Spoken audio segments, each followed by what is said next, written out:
Hey everybody, welcome back to a special edition of the No Vacancy Podcast. We're doing this on audio and video today because we're covering big breaking news.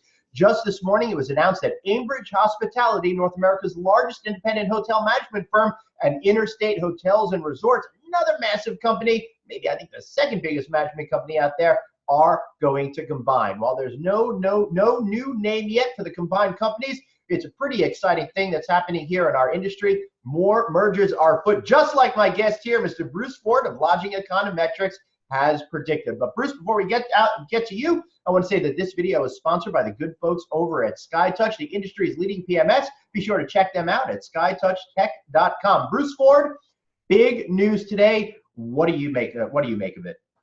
Well, Glenn, the combined company is going to operate hotels in 49 states and 20 countries and have a new construction pipeline of almost 100 projects. And they have 1,400 projects already together that are open and operating. My God, Bruce, what a massive company that these two CEOs, Dave Johnson of Aimbridge and Dave Johnson of Aimbridge and Mike Dietermeyer of Interstate are bringing together. To give you an idea of the scale, they're going to be running more rooms than Hyatt Hotels Corporation. They're going to approach running more rooms than Intercontinental Hotel Group. Not quite the size of Hilton and certainly not quite the size of Marriott. But imagine that they're going to be running so many of the luxury, upper upscale and upper mid-scale brands across the country. They're going to wield enormous power with brand optimizations, with brand reconfigurations that we've never seen in the industry before. It's quite remarkable. Right. So to me, on the management side of the business, this is tantamount to the big Starwood Marriott merger from a few years ago. I think it's just that seminal. It's just that significant because two massive companies already are combining to create one expanded, giant-sized powerhouse. So, Bruce, what this leads me to think about is how is this going to affect all the other management companies out there first, and then I want to get into the to the brands. I think it makes it a lot more difficult for the other brands to be able to, the other management companies to be able to do what they're doing at the size and scale of what this new combined company might be able to achieve. How do you see it? Well, scale is important in today's marketplace, particularly when you're competing for employees. Also, when you're thinking about regional hubs of operations, scale is important.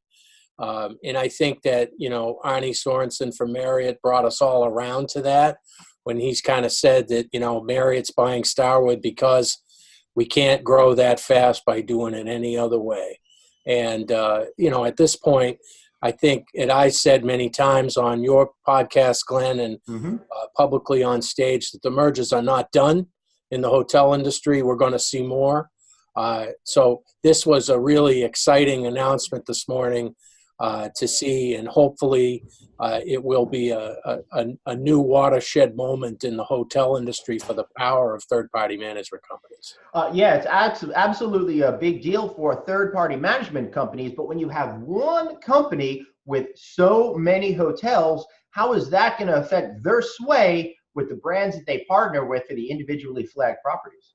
Well, I think much of what will occur is yet to be determined. Of but course. If you think about it, if you chose Interstate over Aimbridge as your management company, and now they're a combined entity, what might some of that play out as over the next 12 months in terms of looking for somebody else because you don't want to play with the biggest Loch Ness monster in the pond, per se.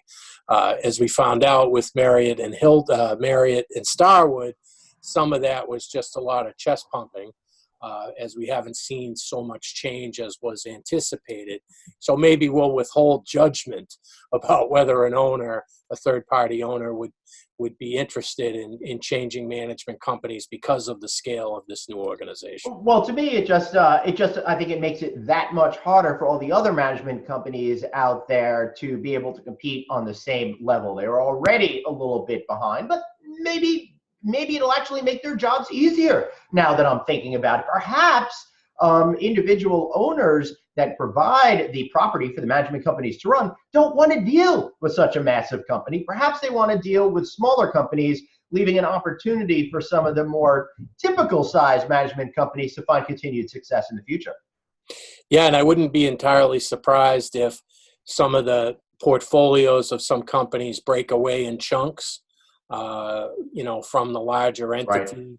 That wouldn't be surprising at all. And it'll be exciting to see it play out, as the operating performance kind of peaks off and as we go into a new construction opening phase. It's fair to say also that Interstate plays a very big role in that new construction pipeline, a significant contributor in both the U.S. and in Europe.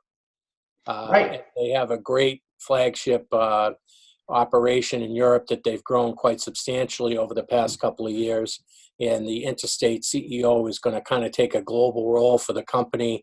And Dave Johnson for Aimbridge is going to step in as kind of the head operations around here in North America. Yep. And believe it or not, this transaction is expected to close by the end of the year. That's pretty quick. It seems like these guys are pretty well aligned.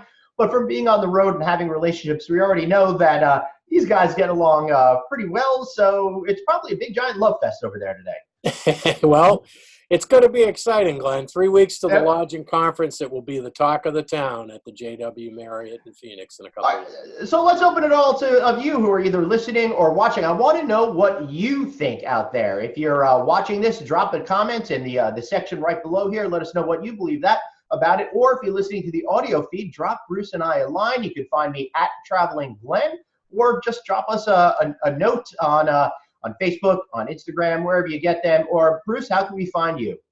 BFINNH on Twitter, of course, Lodging Econometrics on LinkedIn, and both on Facebook as well. So if we can help you with any of the details about what's going on, please let us know.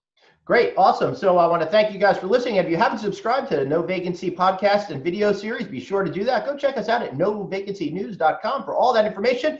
Thanks for paying attention, and we'll see you guys next time.